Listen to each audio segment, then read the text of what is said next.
எந்த திதியில் என்ன செயல்கள் செய்தால் வாழ்வில் முழுமையான பலன்களை பெற முடியும் என்பதை பற்றிய பதிவுகள்.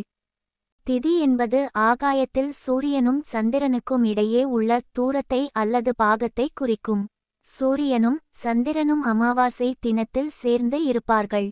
பௌர்ணமி அன்று இருவரும் நேர் எதிராக 180 டிகிரி தூரத்தில் இருப்பார்கள். சூரியனிலிருந்து சந்திரன் ஒவ்வொரு நாளும் எவ்வளவு தூரம் விலகிச் சென்றுள்ளார் என்பதை குறிப்பதே திதி ஆகும். ஒரு திதிக்கு 12 பாகை. திதி என்ற சொல்லே பிறகு தேதி என்று பெயரானது. அமாவாசை அன்று சேர்ந்து இருக்கும் சூரியனும் சந்திரனும் பிரதமை அன்று பிரிந்த பின்னர் மீண்டும் சேருவதற்கு 30 நாட்கள் ஆகின்றன. இந்த 30 நாட்களும் 30 திதிகள் ஆகும்.